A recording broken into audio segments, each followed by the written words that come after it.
Following their retirement in 1995, Donna and Marv officially became snowbirds. Each year after the holidays, they would bid farewell to the family in harsh Ohio weather and spend the winter months in their condo in Delray Beach, Florida. In the spring of 1998, Donna and Marv made the long, 2-day journey home from Florida to Ohio without incident, as they had each time before, and spent the next few days settling back in at home and spending time with the family at an early birthday celebration for Marv.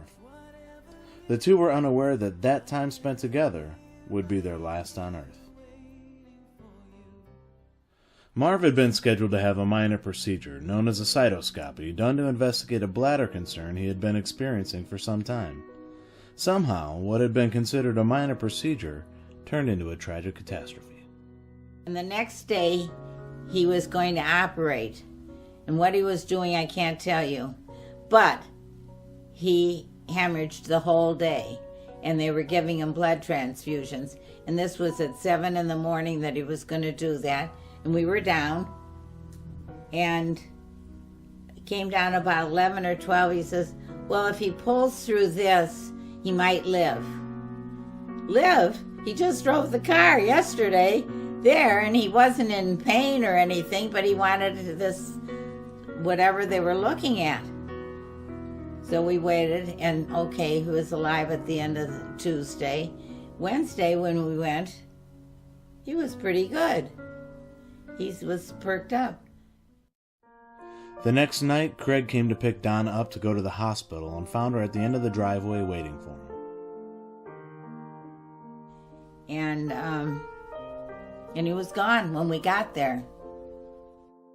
Marv had suffered a massive heart attack before Donna and Craig's arrival at the hospital, passing away on May 7th, 1998. Like the famous American writer Mark Twain, who was born and died on the same day Halley's Comet passed the Earth, Marv died on his 75th birthday. He looked just like he was when he was driving. Didn't look any different. Which is a very lucky thing when you think about it. My father was the same way. So I have a perfect memory of Marv. He drove 1,200 miles in 2 days. And a week later, he was gone. But he was well. I mean, you know, you saw him out sprinkling with one hand and the cane in the other hand, but he was sprinkling the yard. You didn't hold him down or anything. He didn't let... There are people and there are people. And he lived life. You know, I thought about it over and over since, because this is 15 years. We had so much fun and so much together that we weren't losing anything. Marv had been Donna's constant companion since her teenage years, and as her husband for 52 years, he had hardly ever left her side. Some couples wouldn't want to spend that much time together, but you guys... Well, I said if we didn't get divorced, I don't know. I can't understand it, because nobody can spend all that time together. But we did. I mean, how can you know, we go to the grocery store. You don't need two people to go. We went together. And we would go off in the car, and you said you had done the... We would just get in the car. We weren't going anywhere on Sunday. Donna and Marv's secret, like any successful marriage, was to always work at it, even if it meant humbling yourself in the process.